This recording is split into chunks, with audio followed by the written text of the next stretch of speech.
Hi guys, welcome back to our YouTube channel AK the reason of all time. Hi guys, ఇప్పుడు నేను చూస్తున్నట్టయితే నేను ఇక్కడ బయట ఉన్నారంటే నేను చూస్తున్నారా. ఇప్పుడు నేను ఉన్నది ఒక అష్టలక్ష్మి టెంపుల్ దగ్గర అయితే ఉన్నాను అనమాట. ఇది మా ఇంటికి అయితే చాలా దగ్గరలో ఉంది. ఇప్పుడు ఇందులో అయితే అష్టానాన్ని ఎనిమిది గుడ్లు ఉండవు అనమాట. ఓన్లీ అమ్మవారివి 7 గుడులు మాత్రమే ఉంటాయి అనమాట. ఎందుకంటే 8th వన్ అయితే మీరు ఈ స్టోరీ వినుంటే మన పురాణాలు రాసిన ప్రకారం అయితే మనకి ఇప్పుడు ధనలక్ష్మి, ధాన్యలక్ష్మి ఇలా 8 లక్ష్మి ఉంటారు కదా. అందులో ఆదిలక్ష్మి ఒకరు. ఆదిలక్ష్మి అనేవాళ్ళు మన వెంకటేశ్వర స్వామి కుడి ఛాతి పైన ఉంటారని మన పురాణాల్లో అయితే ఉంది. అందుకే ఇక్కడ 7 గుడులు మాత్రమే ఉంటాయి. అండ్ 8వ అవుతుంది మన అమ్మవారు అయితే ఒక చుక్కలా అయితే వెంకటేశ్వర స్వామి నుడుతున్న ఛాతి మీద అయితే ఉంటారనమాట. ముందు లోపలికి వెళ్ళి గుడి ఎలా ఉందో చూద్దాం రండి.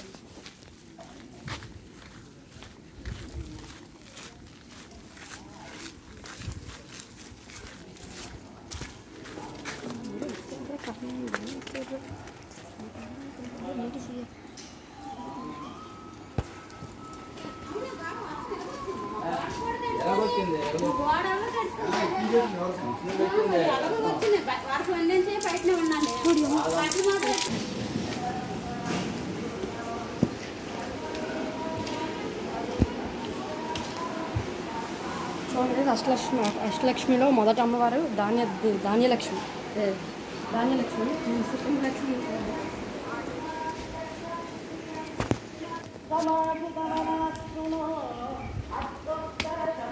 సెకండ్ లక్ష్మి మన అష్టలక్ష్మి వాళ్ళలో సెకండ్ లక్ష్మి మన ధైర్యలక్ష్మి.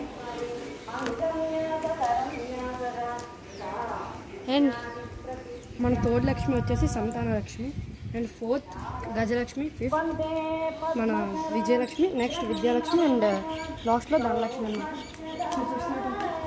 ఇది మన అష్టలక్ష్మిలో ఒకలైన సంతాన లక్ష్మి అన్నమాట. నీటి చూసినట్టయితే చూడండి గైస్, అక్కడ మనకి అమ్మవారి గుడిలో అయితే చిన్న బాలుడు అయితే కూర్చొని ఉన్నట్టుంది.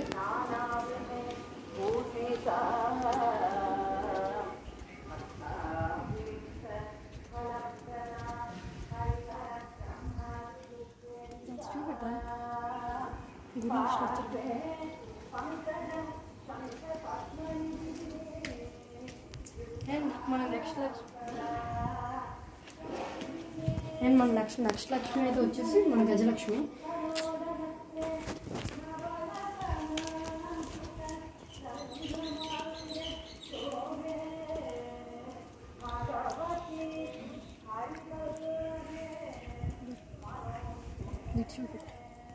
నేను ఎందుకు ఇప్పుడు వెనక నుంచి తిరిగి వస్తున్నాను అంటే మనం ఎప్పుడు అమ్మవారి ముందు నుంచి అయితే వెళ్ళకూడదు అనమాట.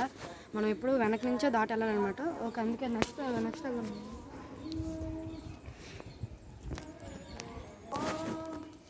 ఈ గుడి అయితే మనకి ఇప్పుడు 2008లో అయితే ఒక కట్టడం అయితే మొదలెట్టారనమాట. అండ్ ఇది 2011 ఆ టైంలో అయితే పూర్తయిందని నేనైతే చేసిన ఎంక్వైరీస్లో అయితే నాకు తెలిసింది. అండ్ మన నెక్స్ట్ లక్ష్మి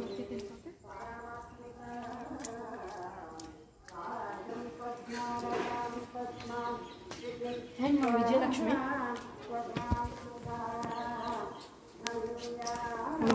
అనమాట. నెక్స్ట్ మనకైతే విద్యాలక్ష్మి అయితే ఉంటుంది.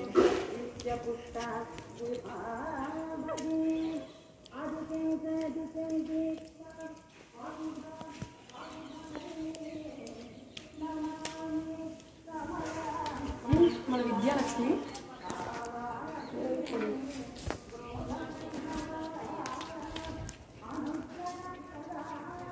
అండ్ లాస్ట్గా వచ్చేసి అయితే మన ధనలక్ష్మి అన్నమాట.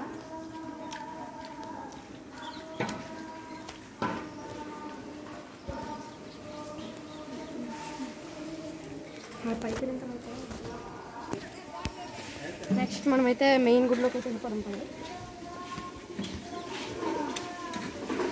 చూడండి గైస్, పిల్లలు చాలా పెద్ద గడుస్తాము.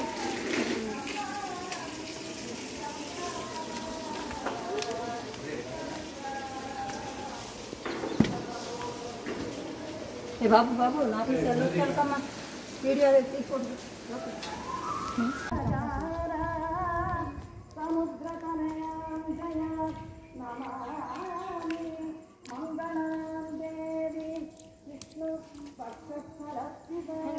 మీరు చూస్తున్నట్టయితే మనకి ఇది ఏంటంటారు, ఇది నార్మల్గా ఇక్కడ సండే బాలభారతి అనే కాన్సెప్ట్ అయితే ఇక్కడ జరుగుతుంది అనమాట. దేవుడి గురించి మనకి పద్యాలు అన్నీ చెప్తారనమాట.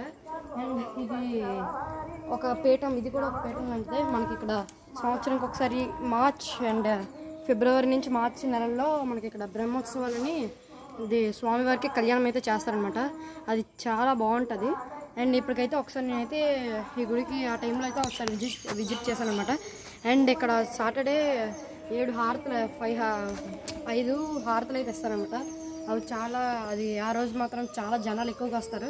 కానీ ఆ రోజు కూడా నేను వీడియో తీసి మీకు పెడతాను. కానీ మీరు ఇందాక చూసినట్టయితే అక్కడ లోపలికి ఎంట్రీ లేదని సార్ కదా కెమెరా, అందుకే అక్కడ మేము ఆపిస్తాం. అండ్ నెక్స్ట్ టైం లోపల చూద్దామండి. మనకి ఇక్కడ ఏమైనా ఫంక్షన్స్ జరిగినా, ఫంక్షన్స్ అంటే దేవుడు ఏమైనా చేస్తున్నా, లేకపోతే నార్మల్గా ఎవరైనా బయట నుంచి వస్తారు కదా, అఘోరాలు లాంటి వాళ్ళు, లేకపోతే అంటే కొంతమంది పూజారులు గట్రా వచ్చి మనకి ఇక్కడ దేని ఏదో చెప్తారనమాట. అవి నాకు ఏంటంటారో తెలీదు, నార్మల్ ఏమైనా చెప్తారనమాట. ఓకే, అలాంటి టైంలో గట్టా ఇదైతే యూజ్ చేస్తారనమాట. ఇప్పుడు లోపలికి వెళ్ళి చూద్దాం.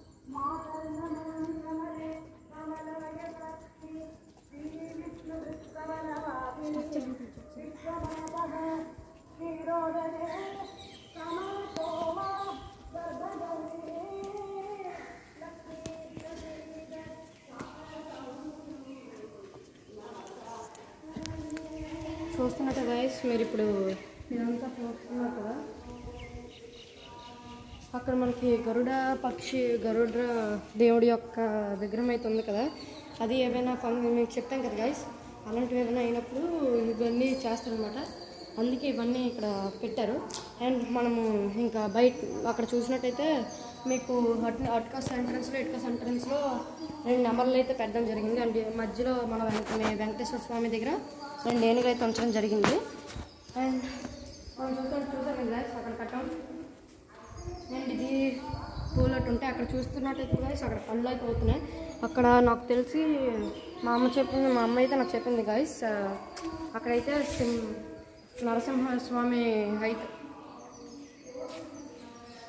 నరసింహస్వామి గుడి అయితే కట్టడం జరుగుతుందని అయితే నాకు చెప్పారు. మరి అదేం గుడి అయితే మాకు అంత క్లియర్గా తెలియదు. అండ్ మళ్ళీ వచ్చే వీడియోలో మళ్ళీ కలుద్దాం. Bye bye.